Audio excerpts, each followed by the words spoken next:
కీర్తనలో 108 అధ్యాయం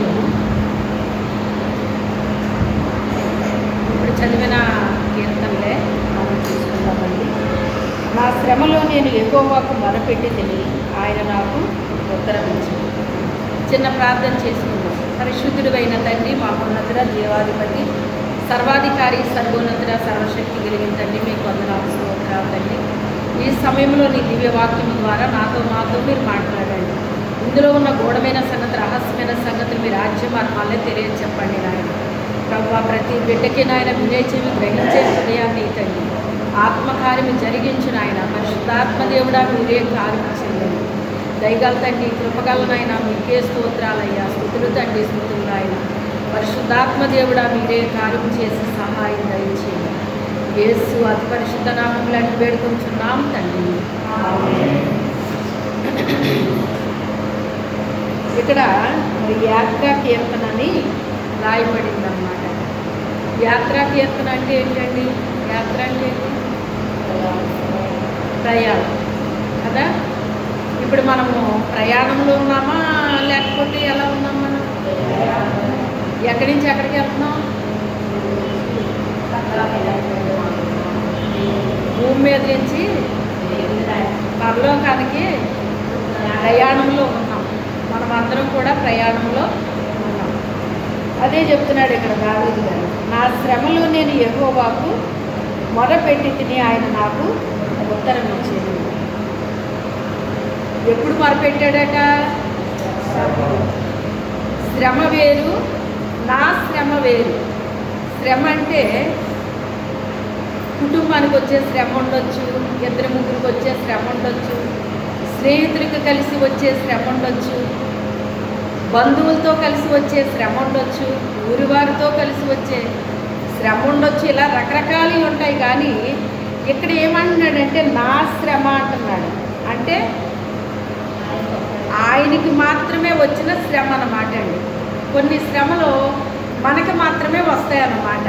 అవి అందరికీ, మన ఇంట్లో వాళ్ళకి కాదు, కానీ మనకు మాత్రమే వస్తుంది ఆ శ్రమ. ఆ శ్రమ గురించి ఆయన చెప్తున్నాడు. నా శ్రమలో నేను యెహోవాకు మొరపెట్టి తిని. మనకి శ్రమ వచ్చినప్పుడు సహజంగా ఏం చేస్తామంటే మరి మనుషుల మీద ఆధారపడుతూ ఉంటాం. ఏం చేస్తామండి? మనుషుల మీద ఆధారపడుతూ ఉంటాం.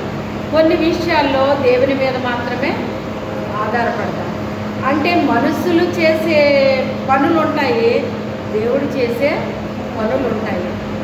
ఎవరి ద్వారా జరిగేది వాళ్ళ ద్వారా జరుగుతుంది అన్నమాట.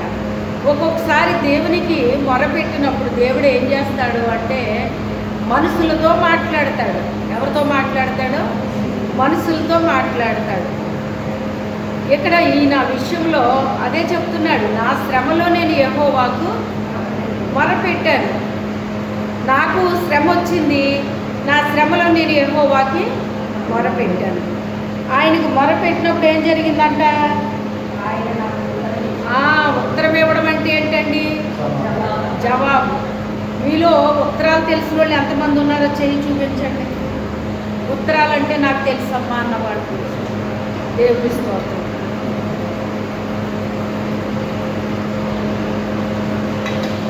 మొదట కార్డులు ఉండేయండి, కార్డు రాసేవారు. దాని మీద కొంచెం గ్రాండ్గా ఏంటి ఇన్లాండ్ లెవెల్ అన్నమాట, లెటర్ అన్నమాట. అది ఏంటి వేరే వాళ్ళు చదవడానికి వీలు ఉండదు, అది అంటించేస్తారు. దాన్ని ఈ కార్డు అనేటువంటి వాళ్ళు వ్యాపారం చదివేయచ్చు అన్నమాట. స్టార్టింగ్ కవర్ కార్డు, తర్వాత కవర్ వచ్చింది. ఆ కవర్, ఈ కార్డు అయినా కవర్ అయినా మనం ఎవరికి వేసామో వాళ్ళ నుంచి మనకేమొస్తుంది? మళ్ళీ తిరిగి జవాబు వస్తుంది అన్నమాట. అది మరుసటి రోజు కంటే 3వ రోజుకు వస్తుందేమో అని నేను అనుకుంటున్నాను. అవునా? 3వ రోజుకు వస్తుంది. అది 3వ రోజుకి రావడం అంటే చాలా త్వరగా వచ్చినట్లు లెక్క అనమాట. వారం రోజులు 10 రోజులు వచ్చే లెటర్స్ కూడా ఉండేవి అంటండి. వేరే దేశాల నుంచి రావాలంటే ఎప్పుడు వస్తుంది? 15 రోజులు, నెల రోజులు కూడా వచ్చి అంట. కానీ ఇప్పుడు దేవుని కృప వల్ల సెలవులు వచ్చిన తర్వాత మనం పక్క ఊరోడితో ఎలా మాట్లాడుతున్నామో విదేశంలో ఉన్న వాడితో కూడా అలాగే మాట్లాడతాం. వెంటనే వెళ్ళిపోతాం అనమాట. జవాబు అంటే ఏంటంటే మనం ఒక లెటర్ రాస్తే దానికి అవతల నుంచి జవాబు వస్తుంది అన్నమాట. ఆ రీతిగా చెప్తున్నాడు ఇక్కడ. నేను ఆయనకి మొరపెట్టాను, ఆయన నాకేమిచ్చాడు? ఉత్తరం ఇచ్చాడు, జవాబు ఇచ్చాడు. ఆయన నాకు మొరపెట్టుము, నేను నీకు ఉత్తరం ఇస్తానంటాడు. అది కూడా ఎలా మొరపెట్టాలంట? నిజముగా మొరపెట్టు వారికి ఆయన సమీపముగా ఉన్నాడు అంటాడు. మనకి సడన్గా కడుపు నొప్పి వచ్చేసింది అనుకోండి. కడుపు నొప్పి వచ్చేసినప్పుడు విపరీతంగా వచ్చేస్తుంది. అప్పుడు ఎవరైనా నోటితో ప్రార్థన చేస్తారా, హృదయంలోంచి ప్రార్థన చేస్తారా? ఎందుకని? అది తట్టుకోలేక ప్రార్థనే కాదండి, కళ్ళలోంచి కూడా వచ్చేంత ప్రార్థన. అవునా కాదా? కళ్ళల్లో కన్నీరు వచ్చేస్తూ ఉంటుంది. ప్రభా, నువ్వు తప్ప నాకు దిక్కులేదు నాయన, నువ్వేం చేస్తావో తండ్రి, ఇప్పుడు ఈ టైంలో నేనేం చేయను ప్రభా, ఏంటి ప్రభా అంటే ఒక్కొక్కసారి ఏం చేస్తాడంటే పరిశుద్ధాత్మదేవుడు ఒక ఆలోచన ఇస్తాడండి మనకు. ఏం చేస్తాడో ఒక ఆలోచన ఇస్తాడు. మా పాపోళ్ళు బాగా చిన్న పిల్లలు అనమాట అండి. ఉన్నట్టుండి నాకు భయంకరమైన కడుపు నొప్పి వచ్చేస్తుంది అనమాట. నేను ఎప్పుడు ప్రార్థనాయులు అక్కడ కిటికీలో పెట్టుకునేదాన్ని అనమాట. మంచానికి దగ్గరలోనే ఉంటుంది ఆ కిటికీ. అక్కడ పెట్టుకున్నాను అనమాట. పెట్టుకుంటే ఎవరికి ఏం జరిగినా ప్రార్థన చేసి ఆయిల్ గుర్తేసేసేదాన్ని అనమాట. నాకే వస్తుంది ఇప్పుడు కడుపు నొప్పి. వస్తుంటే ఎందుకు వస్తుందో కూడా నాకు తెలియట్లేదు, ఏం చేయాలో తెలియట్లేదు. అలా కదలడానికి లేదు, మెదలడానికి లేదు, అంత భయంకరంగా వచ్చేస్తుంది. ఎప్పుడు నాకు అలా రాలేదండి, అప్పుడే వస్తుంది అనమాట. అప్పుడు కనీసం ఆ ప్రేయర్ ఆయిల్ తీసుకోవడానికి కూడా నాకు అవకాశం లేదనమాట. ప్రవ్వా, నువ్వే నాకు సహాయం చెయ్యాలి తండ్రి, నువ్వేం చేస్తావో ప్రవ్వా, నువ్వు తప్ప వేరే ఆధారం లేదు నాయన. ఇదేంటి నాకు ఎప్పుడు ఇలా జరగలేదు, ఇప్పుడేంటి ఇలా జరుగుతుంది, ఏడు తండ్రి నాకు సహాయం చెయ్యయ్యా అని అలాగే కళ్ళల్లో నీళ్లు కారిపోతూ ఉన్నాయి. మరి దేవుడు మరి ఆ ప్రేయర్ ఆయిల్ తీసి నాకు వేసుకోవాలని నాకు వేరే ఎప్పుడైతే వచ్చింది, కానీ ఆ ఆయిల్ తీసుకోలేకపోతున్నాను, నేను అసలు కదలలేకపోతున్నాను అనమాట అండి. అసలు చాలా భయంకరంగా వస్తుంది. ఏది ఏమైనా ప్రభువా ఆ బాటిల్ అందుకునేలా చెయ్యండి అని చెప్పేసి ఆ రీతిగా నేను కొన్ని నిమిషాలు అలా ప్రభు దగ్గర నిజముగా మొరపెడుతున్నాను అనమాట. ఆ మొరపెట్టేటప్పటికి ఎలాగోలాగా బాటిల్ నేను అందుకుని అది నేను కడుపు మీద సిలువు గుర్తు వేసుకుని రాసుకున్నాను అనమాట అండి. రాసుకున్న 5 నిమిషాల్లో తగ్గిపోయింది. హల్లెలూయా! ఎంత ఆశ్చర్యమో చూసారా? అంటే నిజముగా మొరపెట్టు వారికి ఆయన ఎలాగున్నాడంట. ఇంకా దేవునికి స్తోత్రం. ఆ కడుపు నొప్పి ఇంకెప్పుడూ రాలేదండి. ఇలాగని సాక్ష్యం చెప్పామనుకోండి మళ్ళీ వస్తుంది. ఏదైనా సరే మీరు సాక్ష్యం చెప్పిన తర్వాత మళ్ళీ వస్తుంది. మీరు గమనించుకోండి. మీకు అది లేదు, నేనేం పోలేదు, నేను ఉన్నానని చెప్పేసి నీ దగ్గరికి వస్తుంది అన్నమాట. నాకేమీ లేదు, నా దేవుడు ఎప్పుడో నన్ను స్వస్థపరిచాడులే, నాకేం లేదని నువ్వు లెక్క చేయకపోతే అది నేను లెక్క చేయను. అమ్మో ఏంటి మళ్ళీ వచ్చేస్తుంది, నేను మొన్నే కదా సాక్ష్యం చెప్పానని నువ్వు భయపడ్డావంటే అది ఖచ్చితంగా నేను బాధిస్తుంది అనమాట. ఇది ఎక్కువ ఆనవాళ్ళనమాట. మనం ఏ వ్యాధి అయినా సరే అది దేవుడికి మహిమకరమైన సాక్ష్యం ఇచ్చిన తర్వాత తప్పకుండా మళ్ళీ వస్తుంది అనమాట. దీన్ని ఏమంటారంటే భ్రమింపచేసే ఆత్మ అనమాట. నీకు పోలేదు, నీకున్నది అని నిన్ను ఏం చేస్తుంది, అది భ్రమ పెడుతుంది అనమాట, భ్రమలోకి తీసుకెళ్తుంది. అయితే నువ్వు జడిసావు అంటే నీ మీద అది ఆధిపత్యం చెలాయిస్తుంది. నువ్వు జడకుండా ఏం కాదు, నా దేవుడు నన్ను ఎప్పుడో స్వస్థపరిచేశాడు, ఇది నాకేమీ లేదు అని చెప్పేసి నువ్వు చూడండి గడ్డి పరకు తీసి పారేస్తున్నారంటారు చూసారు. అలా తీసి పాడేస్తారనుకోండి మీరు, ఇక మీ జోలికి రాదే అన్నాడు. అలాంటి నా జీవితంలో ఎన్నో ఉన్నాయి. అయితే ఈరోజు మీలో ఎవరికో ఈ భ్రమపరిచే ఆత్మ మిమ్మల్ని భ్రమపరుస్తుంది మొత్తం మీద, లేకపోతే నీ మాట రాదు. అందుకని మీరు దాన్ని ఏం చేయాలి, గడ్డి పోచలాగా తీసి పారేయాలన్నమాట. నిజముగా మనం ఎప్పుడైతే మొరపెట్టామో ఆయన మనకేమిస్తున్నాడటండి, ఏ విషయంలో మనం మొరపెట్టామో దానికి జవాబు వస్తుందన్నమాట. మనకు ఒకటి రాస్తే ఇంకో దానికి జవాబు రాదండి. మనం ఒకటి రాస్తే ఇంకో దానికి జవాబు రాదు. మనం ఏదైతే అడిగామో దేవుడిని తప్పకుండా దానికి మనకి ఏమిస్తాడంట? ఉత్తరం ఇస్తాడటండి. ఏమిస్తాడో? ఉత్తరం ఇస్తాను అని చెప్తున్నాడండి. నిజముగా మొరపెట్టాలి. మనం నోటితో మొరపెట్టడం కాదు. యెహోవా అబద్ధమాడు పెదవుల నుండి మోసకరమైన నాలుక నుండి నా ప్రాణమును విడిపించును.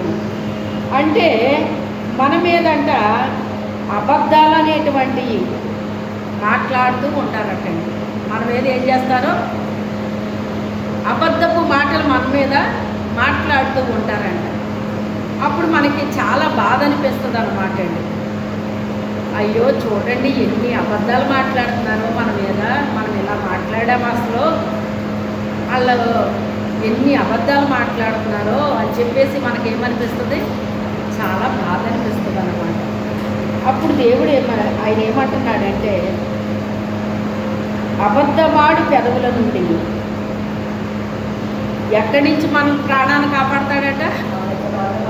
అబద్ధమాడే పెదవుల నుంచి మన ప్రాణాన్ని కాపాడుతానంటున్నాడండి. ఇది చాలా విచిత్రంగా లేదు? అంటే వాళ్ళ పెదవుల నుంచి మనల్ని ఏం చేస్తాడట? మన ప్రాణాన్ని కాపాడతాడట. ఎందుకని?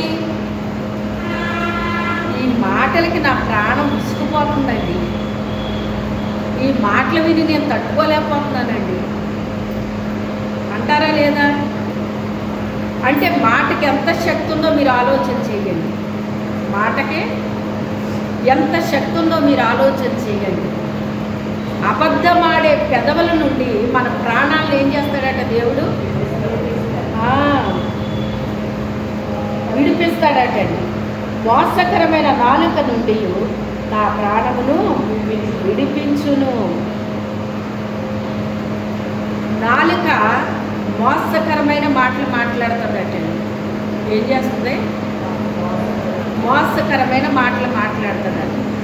ఆ మోసకరమైన మాటల నుంచి కూడా మన ప్రాణాన్ని ఏం చేస్తానంటున్నాడు ఆయన? విడిపిస్తాడటండి. విడిపిస్తాడట. ఎంత మోసం చేశారో చూడండి. అసలు వాళ్ళు మనం ఇంత ఇలా నమ్మితే వాళ్ళు ఎంత మోసం చేశారో చూడండి అని మనం ఏం చేస్తాము? చాలా బాధపడుతూ ఉంటాం.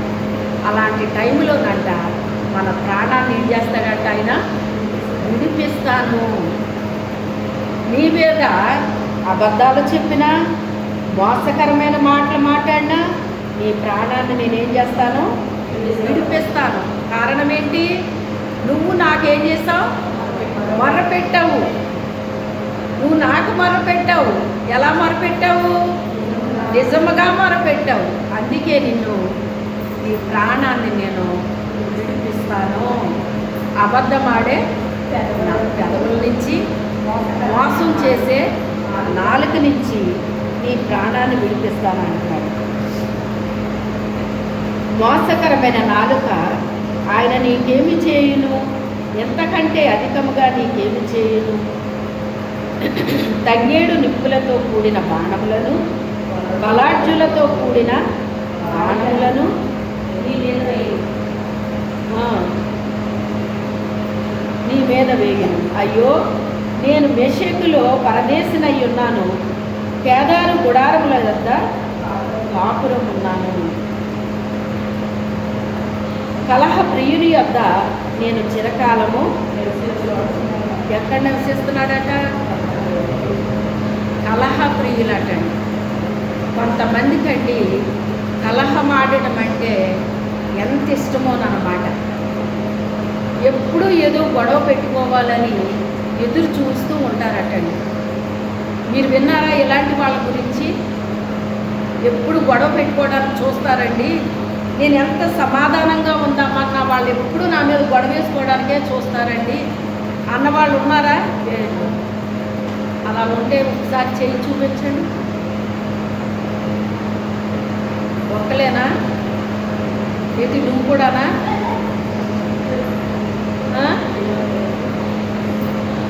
ఎప్పుడు గొడవ పెట్టుకోవడానికే చూస్తా వస్తారన్నమాట.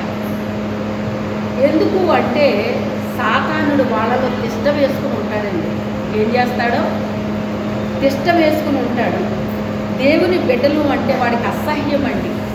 దేవుని బిడ్డలు అంటే వాడికి అసహ్యం అన్నమాట. అందుకే ఎప్పుడు ఏదో రూపంలో వాళ్ళని ఏదో మాట్లాడుతూనే ఉంటాడు. మరి రకరకాల నిందలు, అబద్ధాలు, మోసాలు, ఇవన్నీ మాటలు వాళ్ళ మీద మోపుతూనే ఉంటాడనమాట అండి. అయ్యో నేనెప్పుడు ఇలా చేశాను అని చెప్పేసి అంటే ఒకటి తెలుసా మీకు, నిజాన్ని నిరూపించలేదు. నిజాన్ని నిరూపించలేదు. అబద్ధానికే చాలా సాక్ష్యాలు ఉంటాయండి. అబద్ధానికే యెజబెల్ సాక్షులు పెట్టిందా లేదా ఏలియా గురించి? ఏలియా ఏమన్నా చేశాడా తిరిగి? ఏమీ చేయలేదు. దేవునితో చెప్పుకున్నాడు తప్ప ఇంకేం చేయలేదు ఆయన. కానీ యెజబెల్ ఏం చేసింది? అబద్ధ సాక్ష్యాలు చెప్పడానికి కూలికి పెట్టిందంటండి. మరి కూలికి పెట్టినప్పుడు వాళ్ళ పని ఏంటి? అప్పుడేనా ఇప్పుడు కూడా ఉన్నారా? ఇప్పుడు కూడా ఉన్నారు. ఇప్పుడు ఉన్నారు, ఎప్పటికే ఉంటారు. అలాంటి వాళ్ళకి డబ్బులు ఇస్తే చాలు అబద్ధ సాక్ష్యాలు చెప్తారండి. కానీ దేవుడిని కలిగి ఉన్న వాళ్ళు ఏం చేస్తారంటే దేవుడికి మాత్రమే మొరపెట్టుకుంటారండి. ఇంకెవరికి మనం ఎవరికి చెప్పినా ఇంకెవరో నమ్మరు కూడా మన మాట. అది చాలా సింపుల్గా తీసుకుంటారన్నమాట. మనమైతే చాలా దాన్ని భరించలేనంత ఇదిగా అనిపిస్తూ ఉంటుంది మనకి. అవతల వాళ్ళకి చెప్తే మాత్రం దానికే వీళ్ళు అలా అయిపోతున్నారు ఏంటండి అనుకుంటారు వాళ్ళు. అంటే కనీసం మనం చెప్పిన మాట కూడా అవతల వాళ్ళకి ఏమవట్లేదు, అర్థం అవ్వట్లేదండి, అర్థం అవ్వట్లేదు. అందుకే నిజానికి ఎవరో కూడా సాక్షులు ఉండరండి. అబద్ధానికి చాలా మంది. మీరు చూశారు కదండి, మీరు విన్నారు కదండి అని చెప్పేసి అవతల వాళ్ళ మొక్కల మీద చెప్పేస్తారు మీ గురించి. వాళ్ళు నిజంగా చూడకపోయినా వినకపోయినా వీళ్ళు అన్న మాటకి అవునని కాదని చెప్పలేక అన్నట్టు తల వాళ్ళు దేనికి ఊపుతున్నారో కూడా తెలియదు అన్నమాట. వాళ్ళు దేనికి తల ఊపుతున్నారో తెలియదు. ఆ రకంగా ఉంటుందండి. సత్యం అనేటువంటిది మరి దేవుడు మనకు నేర్పించిన మార్గం అండి. ఆయన ఏమంటున్నాడు? నేనే మార్గమును సత్యమును జీవమునై ఉన్నాను, నా ద్వారా తప్ప ఎవడో తండ్రి అంతకి. మరి ఆ సత్య మార్గంలో ఉన్న మనము, మరి ఇరుకు మార్గంలో ఉన్న మనము మనకి ఇరుగ్గా ఉంటుందా, వాళ్ళకి ఇరుగ్గా ఉంటుందా? వాళ్ళు ఎంత స్వేచ్ఛగా అయినా మాట్లాడగలరు, మనం అలాగా మాట్లాడలేము. అయితే ఏది ఏమైనప్పటికైనా ఆయన అంటాడు కదా, చిరకాలము కలహప్రియుల యొద్ద నేను నివాసము చేస్తున్నాను. వాళ్ళు ఎలాంటి వాళ్ళు అంటున్నాడు? కలహప్రియులు అంటే వాళ్ళకి గొడవలంటే చాలా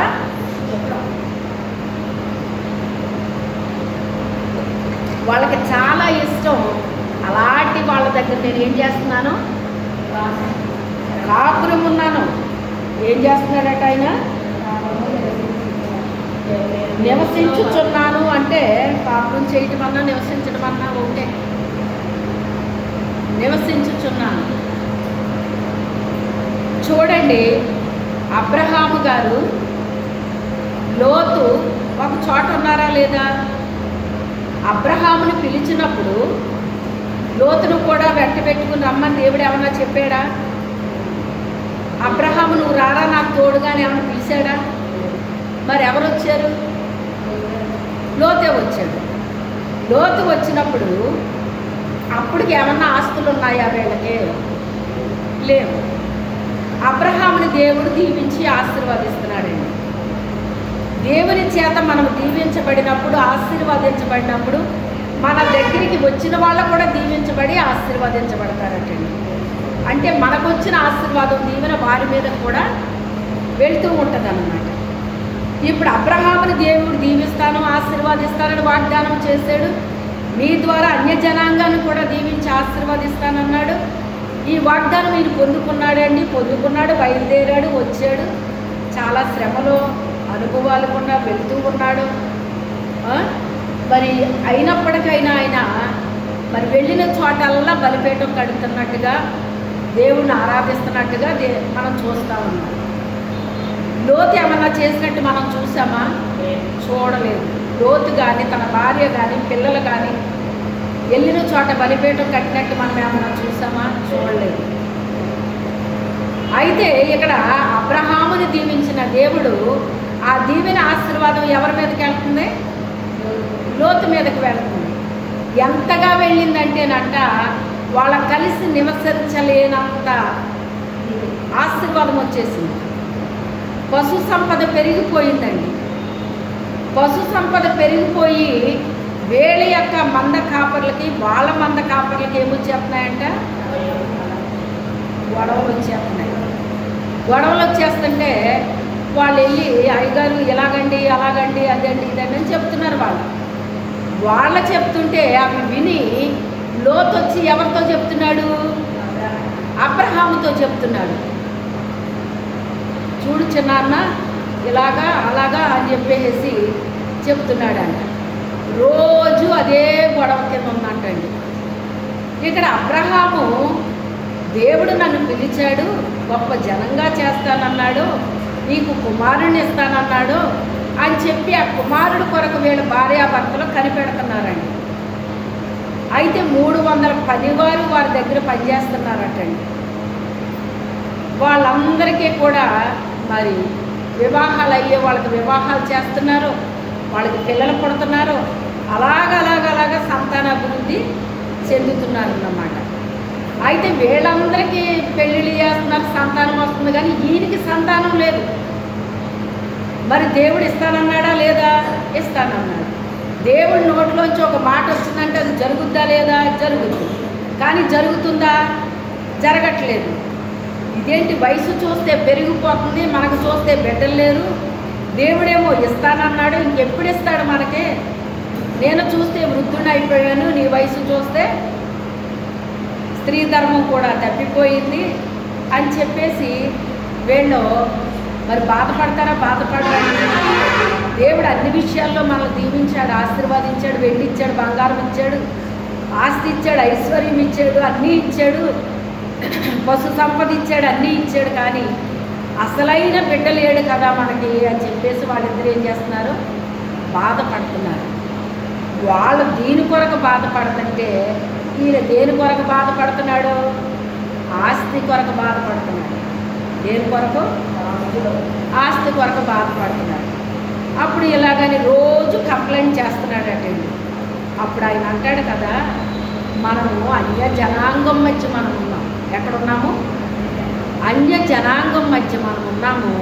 వాళ్ళ మధ్య మనం ఉంది కలహం పెట్టుకుంటే బాగోదు. చూస్తారా మాట? ఆదికాండానికి రండి.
కాబట్టి అబ్రాము మనకు బంధువులు ఎన్నో వస్తున్నాడు. కాబట్టి 7 చదువు. అప్పుడు అబ్రాము పశువులు కాపాడుకుంటూ రోజు పశువులు కాపాడుకుంటూ కాలము పుట్టేది. ఆ కాలము కనానీయులు పెరిజీలు ఆ దేశంలో కాలము. కాబట్టి అబ్రాము మనం బంధువులకు కనుక నాకు నీకు నా పశువులు కాపాడకు నీ పశువులు కాపాడకు కాలము. చాలమ్మా చాలా. ఎక్కడున్నాం మనము?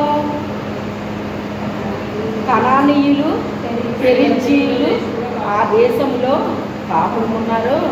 కాబట్టి అబ్రాము మనము బంధువులము కనుక నాకు నీకును నా పశువుల కాపరులకును నీ పశువుల కాపరులకును కలహం ఉండకూడదు. మనం ఎక్కడున్నాం? కనానీయులు పెరిజీలు మధ్య ఉన్నాం మనం. అంటే మీరు గమనించండి, పరాయి దేశంలో ఉన్నప్పుడు వాళ్ళే గొడవలు పెట్టుకుంటే అవతల వాళ్ళకి ఏమైపోద్దటండి? లోకువైపోద్ది. ఏమైపోద్ది? లోకువైపోద్ది. వాళ్ళకే పడట్లేదు అని లోకువైపోద్దటండి. అందుకని ఆయన ఏమంటున్నాడంటే, మనము కనానీయుల మధ్య పెరిజీల మధ్య ఉన్నాం కదా, మనం బంధువులం కదా, నీకు మాకు కలహం ఉండకూడదు. ఏముండకూడదు? కలహం ఉండకూడదు. అందుకని నువ్వు నీకు ఇష్టం వచ్చినట్టు నీకు ఎక్కడ నచ్చితే అక్కడికి నువ్వు వెళ్ళిపో. ఏ ప్రాంతం నీకు ఇష్టమైందో ఆ ప్రాంతానికి నువ్వు వెళ్ళిపో అని చెప్పినప్పుడు ఆయన ఏది చూసుకున్నాడో? సొదొమ గొమొర్రా చూసుకుని అది ఏదేని తోటలా కనిపించి అక్కడికి వెళ్ళిపోయాడని. అప్పుడు దేవుడు అంటాడు, నువ్వు కూడా వెళ్ళిపో అబ్రహాము, నువ్వు ఇక్కడ ఉండొద్దు అని చెప్తాడు అన్నమాట. అంటే ఇక్కడ నేను చెప్పే మాట ఏంటి అంటే, బంధువుల మధ్య ఏముండకూడదటండి? కలహం ఉండకూడదట. కలహము వీళ్ళిద్దరికీ వచ్చిందా చెప్పండి? అబ్రహాముకి లోతుకి వచ్చిందా? ఎవరికి వచ్చింది? పశువుల కాపర్లకి వస్తే, తన పశువుల కాపర్లకి తిన పశువుల కాపర్లకి వస్తే ఇప్పుడు వాళ్ళ వల్ల ఎవరికి వస్తుంది? వీళ్ళకి వస్తుంది. ఇప్పుడు అబ్రహాము తన పశువుల కాపర్ల గురించి పట్టించుకుంటాడు, లోతు పశువుల కాపర్ల గురించి లోతు పట్టించుకుంటాడు. వాళ్ళిద్దరికే రాలేదు కానీ వాళ్ళ కాపర్లకు వచ్చిందంటండి గొడవ. అర్థమైందా? సాతానుడు మనకి పెట్టడు కానీ ఎక్కడి నుంచో అది వచ్చి మన దగ్గరికి వచ్చేస్తుంది అన్నమాట. మనము ఒక వర్గానికి చెందుతాము, అవతల వారు ఇంకొక వర్గానికి చెందుతారు. అప్పుడు వచ్చే గొడవ ఎవరికి వచ్చింది? ఇప్పుడు వీళ్ళిద్దరికి వస్తుంది అన్నమాట. ఒక సామెత ఉంటుంది మనకి, తీగ లాగితేనంట ఆ డొక్కంతా ఆవరించింది ఆ తీగ. మనం లాగింది చిన్న ముక్క లాగుతాం, మొత్తం అంతా కదులుతుందటండి. అలాగే సముద్రంలో చిన్న రాయేస్తాం, దాని అలలు అలా వెళ్తాయన్నమాట. పెద్ద రాయేస్తే పెద్ద అలలు వస్తాయి, చిన్న రాయేస్తే చిన్న అలలు వస్తాయి. ఈ కలహం అనేటువంటిది మనకే రానవసరం లేదు, మన బంధువులకి కూడా మనకు తెలుసు. మన బంధువులకి వస్తుందండి, బంధువులకి వస్తుంది. వచ్చినప్పుడు ఏమవుతుంది? వస్తుందా రాదా? అలా గొడవ వచ్చినప్పుడు మీకు వెళ్ళాలనిపిస్తుంది అక్కడికే? మీరు వెళ్ళారంటే మీరేమవుతారు? మీరు ఇరుక్కుంటారు. వాళ్ళు వచ్చారు కానీ మన ఇంటికి వచ్చారేంటి?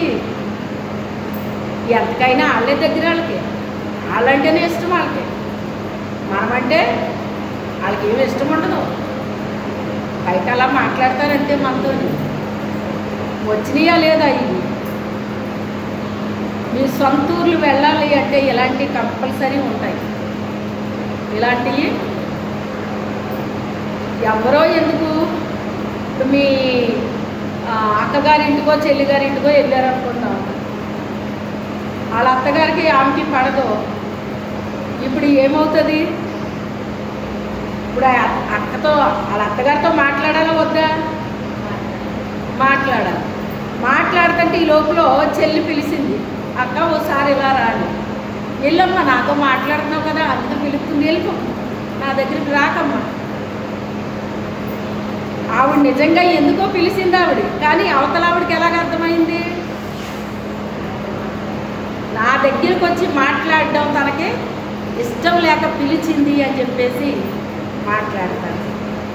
కలహాలు అంటే మీరేయో పెద్ద పెద్దయే కలహాలు అనుకుంటున్నారేమో, కానీ సాతానుడు చిన్ని సులువుగా చిక్కులు పెడతాడటండి. వాడు సులువుగా చిక్కులు పెడితేనంట మనం తెలివిగా తప్పించుకోవాలంటండి. ఏ తెలివి? ఆత్మీయ తెలివి. ప్రవ్వా, దుష్టుడు చూడండి ఎలా పెట్టేశాడో నాయన, ఇప్పుడు ఎలాగా ఈ పరిస్థితి ఎలా తండ్రి, ఈ విషయంలో నిజంగా నా తప్పేమీ లేదు, కానీ ఇప్పుడు నేను ఇందులో ఇరుక్కుని పోయేలా ఉన్నాను తండ్రి, ప్రవ్వా నన్ను ఎలాగైనా సేఫ్గా పైకి తీ తండ్రి అని మనం ప్రార్థన చేసుకున్నాం అనుకోండి, దేవుడు అందులో నుంచి ఎలాగోలాగా మనల్ని సులువుగా తప్పించేస్తాడనమాట. ఎందుకని? మన ప్రమేయం అక్కడ ఏదీ లేదన్నమాట. చూసారా, సాతానుడు మొత్తం మీద అతన్ని ఎక్కడ పంపేశాడు? ఒక ఆకర్షణ కలుగజేసి, అదేంటి నాన్న నీ దగ్గరికి వచ్చేటప్పటికి నాకేముంది, నాకేమీ లేదు కదా, ఇదంతా నిన్ను బట్టే కదా దేవుడు నన్ను దీవించి ఆశీర్వదించాడు అని చెప్పేసి అతను ఏం చెప్పుకోవాలి? తన కాపర్లకి తను చెప్పుకోవాలి. తన కాపర్లకి తను చెప్పుకోకుండా ఏం చేశాడు? ఇక్కడ అబ్రహాముకి రోజు కూడా అతన్ని చెప్పాలి అంటే ఒక టార్చర్ పెట్టినట్టు పెడుతున్నాడు అనమాట అండి. ఇదేంటి? దేవుని యొక్క వాగ్దానం కోసం నేను కనిపెడుతుంటే నాకు రోజు ఈ టార్చర్ ఏంటి అని చెప్పేసి, అబ్బాయి మనం ఉన్నదే పరాయి దేశంలో ఉన్నాము, వాళ్ళందరూ కూడా అన్యులాల్లో, వాళ్ళ మధ్య మనం గొడవలు పెట్టుకుంటే బాగోదు, అందుకని నీకు ఇష్టం వచ్చిన ప్లేస్కి వెళ్ళిపోన్నాడు అనమాట. ఇంతకీ ఆశీర్వదించబడింది అబ్రహామా లోత? ఆశీర్వాదంతో వెళ్ళాడు, కానీ ఆశీర్వాదం నిలబడిందా? అదే అబ్రహాము దగ్గర ఉంటే కనుక అతని ఆశీర్వాదం పోయేదా? చెప్పండి. కాదు. అక్కడ తన కాపర్లకి తనే చెప్పుకోవాలి, తనే డీల్ చేసుకోవాలి అది. కానీ అతను వచ్చి ఇక్కడ అబ్రహాముని టార్చర్ పెట్టేశాడండి. కానీ అబ్రహాము నోటి మాటతో కూడా పాపం చేయకుండా తను ఎంత బాగా కాపాడుకున్నాడో చూసారా? దేవుని మాట కాదనలేదు, తను కూడా ఎవరిని ఏమీ కూడా అనలేదండి. ఇది దైవ జ్ఞానం అన్నమాట అండి. ఇది దైవ జ్ఞానం. అందుకే దేవుడిస్తానన్న దాన్ని తప్పకుండా అతను పొందుకున్నాడు అనమాట. అతను నష్టపోలేదు, కానీ పొందుకున్నాడు. ఇతను పొందుకున్నది కూడా పోగొట్టేసుకొని, మరి ఈ రోజుని హిందువులు అనేక మంది ఇలాంటి మాటలు మాట్లాడుతున్నారు అంటే ఆ రోజున వాళ్ళకున్న అజ్ఞానము ఈ రోజుకి కూడా అది దేవుణ్ణి అవమానపరిచే స్థితి వచ్చేసిందనమాట. అందుకే నేను ఎప్పుడూ చెప్తూ ఉంటాను, దేవుడిని ఏం అడగాలి? మనం జ్ఞానం అడగాలి, తెలివి అడగాలి, వివేకం అడగాలి, బుద్ధిని అడగాలి. ఇవన్నీ దేవుడి దగ్గర మనం పొందుకోవాలని చెప్తూ ఉంటానన్నమాట. నేను కలహప్రియుని యొద్ద నేను నివాసము ఉన్నానయ్యా అని చెప్తున్నాడు అన్నమాట. అతనికి కలహాలంటే చాలా ఇష్టం. ఇలాంటి వాళ్ళు మా పక్కల నుండి పోరండి, పక్కల నుండి మళ్ళీ నన్ను సాక్ష్యం పెట్టడానికి చూసేవారు అన్నమాట. ప్రతి దానికి గొడవేండి. క్రైస్తవులే మళ్ళీ మందిరాలకు వెళ్ళి వాళ్ళే, కానీ ప్రతి దానికి గొడవ, ప్రతి దానికి గొడవ, ప్రతి దానికి గొడవ అన్నమాట. కొన్ని గొడవలు వచ్చేవి ఉంటాయండి, కొన్ని గొడవలు తెచ్చుకుని ఉంటాయన్నమాట. మనం సహజమైనంత వరకు హిందువుల్ని ప్రేమించాలి, కానీ వారిని అసహించుకోకూడదు. ప్రేమతోనే వాళ్ళు మనం ఏం చేయాలి? ప్రభు దగ్గరికి నడిపించాలండి. వాళ్ళ మీద మనం కోపం పడితే వాళ్ళ దేవుడి దగ్గరికి రారు, ఎప్పటికీ రారు. మనం వాళ్ళని ప్రేమించే కొలది ఎప్పటికైనా వాళ్ళు తెలుసుకుంటారండి, ఎప్పటికైనా వాళ్ళు తెలుసుకుంటారు. అలాంటి నా జీవితంలో ఎన్నో ఉన్నాయండి, నా జీవితంలో ఎన్నో ఉన్నాయి. కాకపోతే వాళ్ళు గ్రహించడానికి టైం తీసుకుంటుంది. గ్రహించడానికే టైం తీసుకుంటుంది అనమాట. ఎందుకంటే మన మీద అబద్ధ సాక్ష్యాలు చెప్తారండి. చెప్పినప్పుడు వాళ్ళు నమ్ముతారు, నిజమేనేమో అని అనుకుంటారు వాళ్ళు. కొన్ని చూడడానికి కూడా అది తప్పు అని అనిపించేటట్టు కూడా ఉంటాయి కొన్ని సాక్ష్యాలు. అప్పుడు వాళ్ళు ఏమనుకుంటారో నిజమని అనుకుంటారు కదా. కొన్ని మనం చూసేవి కూడా నిజం కానీ కూడా ఉంటాయండి. సైతాను ఎప్పుడు కూడా ప్రూఫ్లు చూపిస్తుంది అన్నమాట. ఏం చేస్తుంది? ప్రూఫ్లు చూపిస్తుంది. అయితే దేవుడు మన పక్షంగా ఉంటాడు కనుక కొంత టైం తీసుకుంటుంది. అప్పుడు వాళ్ళకి కనువిప్పు కలుగు చేస్తాడండి దేవుడు. కనువిప్పు ఎప్పుడైతే వచ్చిందో వాళ్ళకి, ఆ రోజు నుంచి వాళ్ళు ఏం చేస్తారో తెలుసా? ప్రతిరోజు మనల్ని జ్ఞాపకం చేసుకుంటారు. అయ్యో వాళ్ళని అన్యాయంగా మనం ఇలా మాట్లాడాము, అన్యాయంగా వాళ్ళని ఇలాగ అనుకున్నాం, మనం తప్పు చేసాం, మనం అలాగ అనకుండా ఉండాల్సింది, అలా అనుకోకుండా ఉండాల్సింది అని చెప్పి ప్రతిరోజు మనం గుర్తు చేసుకుంటారండి వాళ్ళు. దాన్నే పశ్చాత్తాపం అంటారు. మనం ఏమన్నా అన్నామా వాళ్ళని? ఏమీ అనలేదు, కానీ పశ్చాత్తాపం వాళ్ళకే కలుగుతూ ఉంటుంది అన్నమాట. అందుకే ప్రేమతో మనుషుల్ని సంపాదించవచ్చు, కానీ పాపంతో మన మనుషుల్ని సంపాదించలేము. ముఖ్యంగా అన్య జనాంగాన్ని మనం ఏం చేయాలి? ప్రేమించాలండి, ప్రేమించాలి. ఎప్పుడు చెప్తారు మీకు, మనం దేవుణ్ణి తెలుసుకున్నాం, వాళ్ళు తెలుసుకోలేదంతే.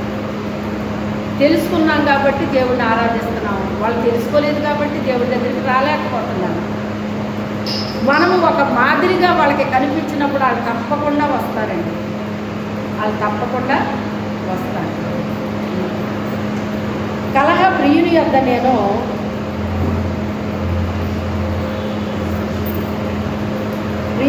నేను చిరకాలము నివసించిన వాడను.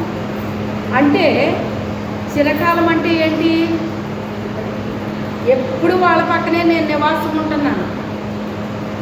ఒకరోజు, 2 రోజులు, వారం రోజులు, 10 రోజులు, నెల రోజులు, సంవత్సరం కాదట. ఎంతకాలం ఉంటాడటండి?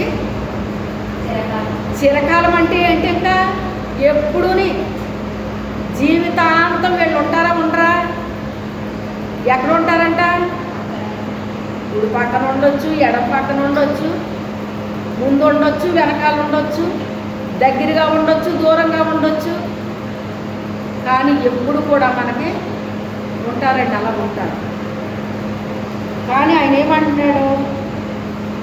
నేను కోరినది సమాధానమే, అయినను మాట నా నోట వచ్చిన తోడనే వారు యుద్ధానికి సిద్ధమైపోతున్నారండి. మన నోట్లోంచి మాట వచ్చేటప్పుడు వాళ్ళు ఏమైపోతున్నారంట? యుద్ధానికి సిద్ధమైపోతున్నారంట. మనమేం కోరుకుంటున్నామంట? నేను కోరినది సమాధానమే, కానీ నా నోట్లోంచి ఒక్క మాట వచ్చేటప్పటికి ఏమైపోతున్నారు? వాళ్ళు యుద్ధానికి సిద్ధమైపోతున్నారు. మనమేమని ప్రార్థన చేసుకోవాలి అంటే, ప్రభువా సహజమైనంత వరకు అందరితో నాకు సమాధానం దయచేయండి అని మనం ఏం చేయాలి? ప్రార్థన చేసుకోవాలి. ఇంట్లో వాళ్ళతో సమాధానము, ఇంటి చుట్టుపక్కల ఉన్న వాళ్ళతో సమాధానము. సమాధానం అంటే 2 రకాలు ఉంటుంది తెలుసా మీకు? మాట్లాడేది మనము వాళ్ళు మాట్లాడుకుంటున్నాం అనుకోండి, సమాధానం అంటాం కదా.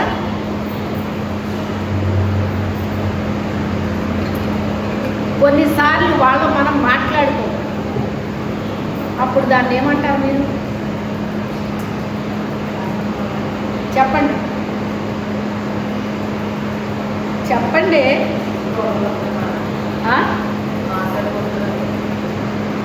వాళ్ళు మనం మాట్లాడుకోవట్లేదు, దాన్ని ఏమంటారు? వాళ్ళకి వీళ్ళకి విరోధం అంటారు, అవునా కదా? వాళ్ళకి వీళ్ళకి సమాధానం ఉండదండి అంటారన్నమాట. అయితే సమాధానం అంటే ఏంటో చెప్పనా? కరెక్ట్ అయిన ఆన్సర్ ఏంటో చెప్పనా మీకు? అలా అని చెప్పేసి అందరితో మాట్లాడటం మానేయకండి. కానీ సాధ్యమైనంత వరకు అందరితో మాట్లాడండి. కొంతమందితో మాట్లాడడం వీలు పడదు, అర్థమైందా? కొంతమందితో మీరు మాట్లాడితే వాళ్ళ వల్ల జరిగే మేలు కంటే కీడు ఎక్కువైపోతుంది. అందుకని అలాంటి వారితో మీరు మాట్లాడకుండా ఉన్నా పర్వాలేదు, కానీ మీ హృదయంలో వాళ్ళని ద్వేషించకూడదు, అర్థమైందా? వాళ్ళ మీద మీ హృదయంలో కోపం కానీ, ద్వేషం కానీ, అసూయ కానీ, మత్సరం కానీ ఏది కూడా హృదయంలో ఉండకూడదు. ఇది కరెక్ట్ అయిన సమాధానం. హల్లెలూయా. ఇది ప్రభు చెప్పిన విషయం అన్నమాట అండి.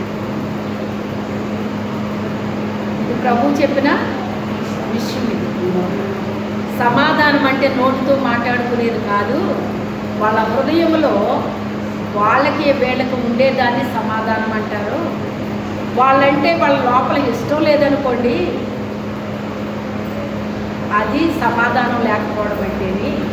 అంతేగాని వాళ్ళ నోటితో మాట్లాడుకోవట్లేదు, కానీ హృదయంలో ఏముంది వీళ్ళకి వాళ్ళకే సమాధానం. అంటే వాళ్ళని ద్వేషించట్లేదు, వాళ్ళు దూషించట్లేదు, వాళ్ళని అవమానపరచట్లేదు, వాళ్ళ మీద చెడ్డ మాటలు పలకట్లేదు. ఇది అసలైన సమాధానం ఇదన్నమాట. చాలామంది అనుకునేది ఏంటి, ఎటువంటి వాళ్ళిద్దరు అసలు మాట్లాడుకోరండి అని. వాళ్ళిద్దరూ మాట్లాడుకుంటే వీళ్ళకి జరిగే మేలు కంటే ఎక్కువ ఏమైపోద్ది, కీడు ఎక్కువైపోయి రోజు మాట్లాడుకోవడం సరిపోతుంది. అవునా కాదా? అయితే సహజమైనంత వరకు మీరు నోటితో మాట్లాడండి. ఒకవేళ అలాంటి అవకాశం లేకపోతే మీ హృదయంలో మాత్రం అవతల వాళ్ళని ద్వేషించకండి, దూషించకండి, అవమానపరచకండి, వాళ్ళ మీద కోపం పెట్టుకోవద్దు. ఇదన్నమాట కరెక్ట్ అయిన సమాధానం ఇదండి. అట్టి కృప దేవుడు మనకు అనుగ్రహించును గాక. ప్రార్థన చేసుకుందాం, మోకరించండి. మీలో ప్రేరేపించబడిన వారు ఒకరు ప్రార్థన చేయండి.